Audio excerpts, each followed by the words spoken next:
સીતારામ જય ગિરનારી મિત્રો, હું છું આકાશ વડોદરા અને આજે આપણે આવી ગયા છે ભવનાથમાં કે જે એક પ્રાચીન જગ્યા છે કાલ ભૈરવનું. તો આજે હું તમને કાલ ભૈરવના દર્શન કરાવવાનું છું. તેમજ અહીંયા બાજુમાં મહાદેવનું એક મંદિર પણ છે, મહાદેવના પણ આપણે દર્શન કરશું અને એક બે પણ અહીંયા ગુફા પણ છે. તો ચાલો મિત્રો આપણે જઈએ ને આ રીતનો કંઈક આપણે રસ્તો છે ને આપણે ધીરે ધીરે આગળ હાલ્યા જઈએ. અને આ મિત્રો આપણો એક ભાઈબંધ ભેગો આવ્યો છે અત્યારે, અને તમે આમ જોઈ શકો છો કે ફરતી બાજુ જંગલ છે ને આ જગ્યા મિત્રો જંગલની વચારે આવેલી છે.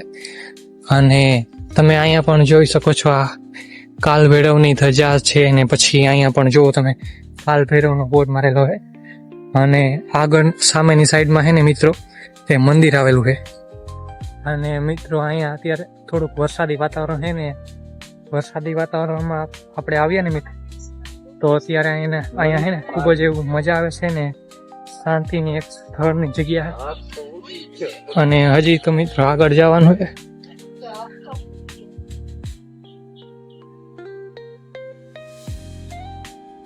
મિત્રો જે સામેની સાઈડમાં છે ને જગ્યા છે કાલ ભૈરવની. હવે આપણે એ જગ્યા ઉપર છે ને પહોંચવા આવ્યા અને થોડીક જ વારમાં આપણે દર્શન કરશું. મિત્રો આપણે ક્યારના જે વાત કરતા હતા એ આપણે જગ્યા ઉપર અત્યારે પહોંચી ગયા અને આપણે કાલ ભૈરવના સાક્ષાત દર્શન થાય છે અહીંયા. અને અહીંયા મિત્રો અખંડ ધૂણો છે અને આવી રીતનું આ મંદિર છે કાલ ભૈરવનું. અને અહીંયા મિત્રો તમે જોઈ શકો છો કે ફરતી બાજુ જંગલ આમ છે અને વરસાદ હોય તો અહીંયા સામેની સાઈડથી નીચેથી ઝરણા, પાણીના ઝરણા પણ વહેતા હોય છે. અને મિત્રો આપણે જે મહાદેવના દર્શન કરવાની વાત કરી તો મિત્રો અહીંયા આપણે કાલેશ્વર મહાદેવ છે. તો ચાલો મિત્રો આપણે કાલેશ્વર મહાદેવના દર્શન કરીએ. આપ બધા જોઈ શકો છો અને કોમેન્ટમાં હર હર મહાદેવ લખી દેજો બધા મિત્રો. અને મિત્રો હવે આપણે જઈએ આગળ. આમ તમે જુઓ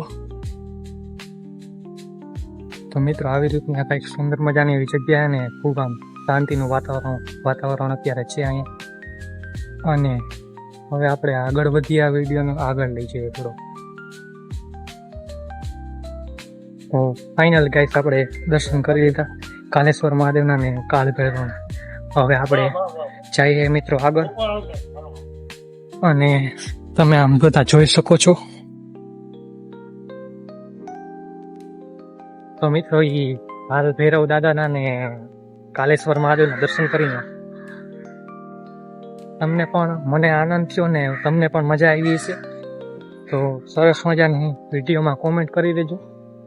અને અહીંનો મિત્રો હું તમને રસ્તો દેખાડું કે તમારે ક્યાંથી આવવાનું છે. તમે ભવનાથમાં આવો ને તો અત્યારે આમ જોવો તમે આગળ જવું, અહીંયા મિત્રો જિલ્લા પંચાયત ગેસ્ટ હાઉસ આવેલું છે જે ભવનાથ મેળાની એકદમ બાજુમાં છે. તો મિત્રો બાજુમાં છે ને અહીંથી બોર્ડ જાય છે, એ બોર્ડમાં કાળ ભૈરવની જગ્યાનું લખેલું છે. તો એ બોર્ડને તમે ફોલો કરશો ને એટલે તમે તરત જ જગ્યાએ પહોંચી જશો. અને બહુ આ જગ્યા દૂર નથી. તમે ક્યારેય પણ આવો તો દર્શન કરવા અવશ્ય આવજો. અને વિડીયો ખૂબ પૂરેપૂરો જોવા માટે તમારો ખૂબ ખૂબ આભાર. તો મિત્રો આપને સામેની સાઈડમાં જે મેળાનું ગ્રાઉન્ડ દેખાય છે ને, એ મેળાના ગ્રાઉન્ડ પાસે તમને આ ગેસ્ટ હાઉસ છે એવું દેખાય. ગેસ્ટ હાઉસની સામેથી જ એક્ઝેક્ટ કાલેશ્વર મહાદેવ તેમજ કાળ ભૈરવ દાદાના મંદિરે જવાનો બોર્ડ છે. અને અહીંયા બાપુ છે, ઓમકારગીરી બાપુ ને રવિગીરી માતાજી છે અહીંયા. અને તો આપને આ વિડીયો જોવાની ખૂબ જ મજા આવી છે ને આજનો આ વિડીયો આપણે અહીંયા જ પૂરો કરીએ છીએ. આજનો આપણે આ વિડીયો અહીંયા જ પૂરો કરીએ છીએ. જય માતાજી, જય શ્રી કૃષ્ણ, મહાદેવ મિત્રો. ને આ વિડીયો તમારા મિત્રોને આગળ શેર કરશો.